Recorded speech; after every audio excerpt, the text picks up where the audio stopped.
September 28th, I had got up to pray at 6 a.m. in the morning, and I felt Kyler move. I love saying his name, but I felt Kyler move one time. Usually he does move when I get up to pray. It's like he knows I'm awake. He knew me, I knew him. After that, I didn't really feel him move anymore. I figured something was a little bit off, but I just went back to sleep, and I was like, I'll just wait and see if I wake up. Maybe he just went to sleep. All throughout the day, that day, he never moved, and I began to worry. It was about 10 hours had passed, and all of a sudden I got really lightheaded, and I was trying to catch my breath. I told my brother something's wrong, so I had him take me to urgent care. My husband is on the phone.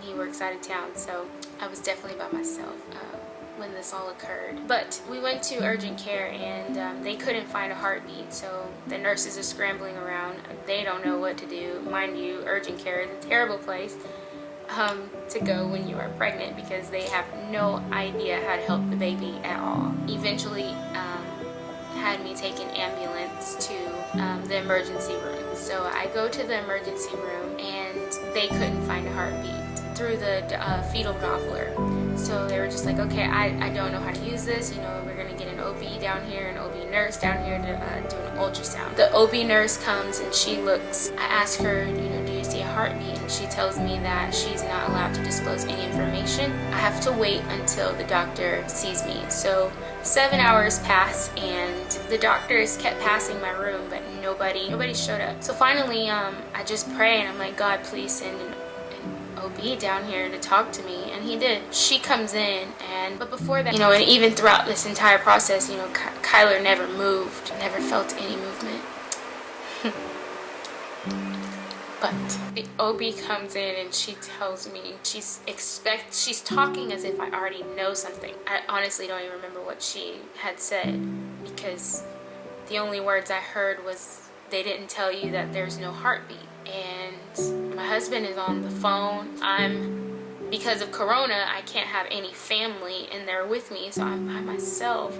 I just start screaming, and I just start calling his name.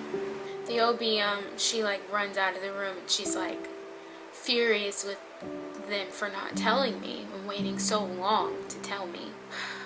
You know, I take him home with me. He's still in my belly at this point, and I just decide to wait for my husband to arrive. My husband came the next day. You know, I'm choosing to share my story because I didn't realize how many people there are that have suffered from this, and there isn't enough information out there about stillbirths and the type of pain that you endure as a mother to carry a child. You understand their patterns of movements, and then you see them and they look like you or your previous kids if you have children.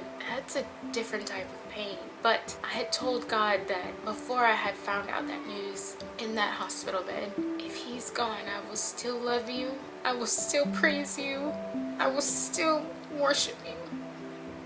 You know, miscarriage is one thing, and it is, you know, it's devastating to actually hold your child and feel that they had weight, like they were almost there. They were almost there. They were really close. You know, that hits a different way. You think, is it your fault? Was there something that could have been done? But then I come to find out that he never grew. Kyler was weighing 18 weeks for about 4 weeks. So he just never grew. I asked my OB, and I'm like, isn't something wrong? And they're just kind of playing it off like it's normal. But there's nothing about this that's normal. Nothing about this is normal. Nothing. And they can tell you nothing. So I decided to get an autopsy, and I allowed people to open up my baby without them even finding out any type of information, all for the results to come back that it's normal. God doesn't take babies. Babies don't just leave their mothers. His heartbeat was strong. Every time we went in, he was growing properly.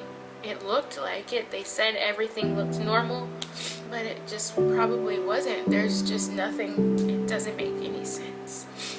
You know, it's amazing that they can come up with, or vaccination for coronavirus, but they can't figure out why stillbirths happen. Usually 98% of them have no explanation whatsoever. Something's wrong with that, and I think that they don't want to find out. But God heard my cry, and He hears every cry of every mother who has lost a child due to stillbirth. And how do I know that? It's Isaiah 54, and before Isaiah 54, 53 says that Jesus carried all grief and pain for me. But I was always taught that before you read a chapter, the chapter before that has a lot to do with the chapter after. So when I made that video of me rejoicing of Isaiah 54, I started off reading Isaiah 53. I pray that it blesses you the way that it's blessed me. My version is in the Message version. I just feel like it gives a clearer understanding. And I love that version. I love to read the Bible in that version. It helps me to understand. I love you guys, and I'm hopeful that this changes things. I'm hopeful that my little Kyler and all those babies like Kyler have purpose to change, to make change. You guys will see me soon. If you see me dancing, know that I rejoice in Jesus Christ. He is my Lord and my Savior, and He'll never let me down, and He'll never let you down. I'm choosing to take a hold of every moment of joy that He presents to me. Bye.